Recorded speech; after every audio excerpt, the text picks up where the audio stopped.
sinukat ko na roughly 4 by 4.5.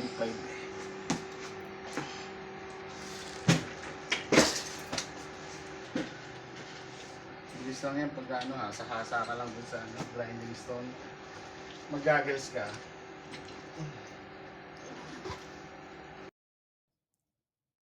Hello mga pre, magandang hapon.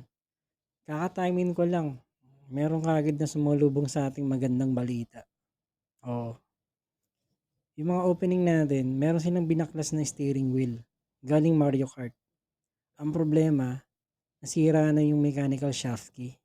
Nadurog na. Tapos ngayon, pauwi na sila. So, tayo na ang magtutuloy nito. Sigurado ako hindi ako aantukin nito buong duty ko. So, tara, tingnan natin. Ito ngayon, chine-check na natin kung ano bang pwedeng gawin dito. Wala kasi tayong pamalit na mechanical shaft key. Kaya ang mangyayari, magpapabricate na lang tayo. Ito na yung nakita nating screw na gagamitin nating mechanical shaft key. Iaalay natin ito mamaya sa grinding stone para matapyasan. So tara, ligpitin na natin itong gamit. Dalhin na natin to. Pumunta na tayo ng workshop. Doon natin tutuloy ang tunay na laban. So tara. Pero bago yun, music muna.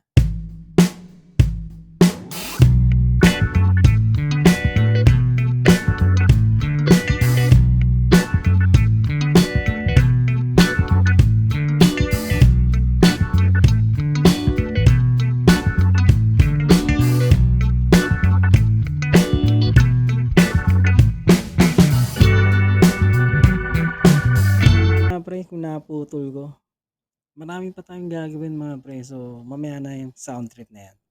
So nandito na tayo ngayon sa workshop. So ito na yun. Dito na magaganap ang tunay na laban. Ito na yung screw na dahan-dahan natin i-grind hanggang sa makuha na natin tamang sukat at pasok na siya sa groove. So tara, simulan na natin.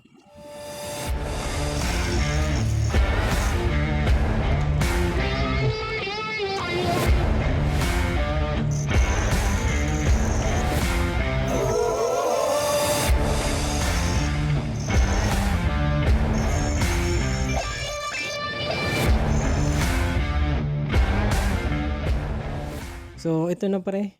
Tapos na natin yung espada ni Panday. Mechanical shaft key. Ito na itsura niya ngayon. So pasok na siya sa groove niya. At tingin ko okay na to. Kaya punta na tayo ng tech room. Doon natin tutuloy ang susunod na laban. So tara. A few moments later.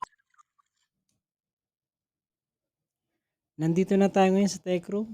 Nandito na yung mechanical shaft key natin. Nasukat na natin. Pasok na to. Okay na to.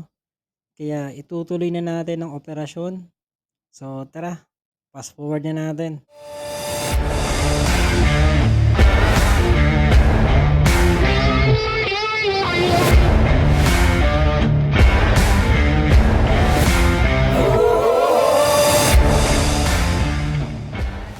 Ito na mga pre. Kita nyo na. Pinutol ko na yung sobra kanina na kunyal. So ito na siya ngayon nakakabit. 0-0 clearance mga pre. Talagang saktong-sakto.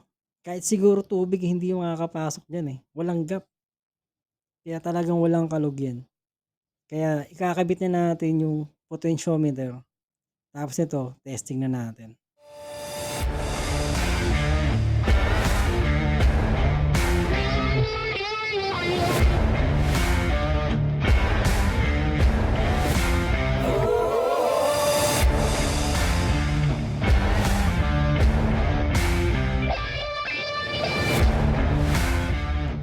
Ito mga pre, nag-teleport na ako papuntang Mario Kart.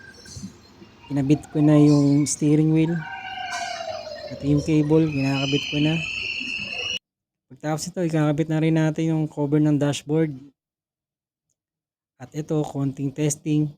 Chine-check ko na rin sa system kung tama ba yung pihit ng steering wheel. Kung tama ba yung kabit ng potentiometer. At pagtapos ito, testing na. Magkakaalaman na kung tama ba yung mga pinaggagawa ko. So, tara.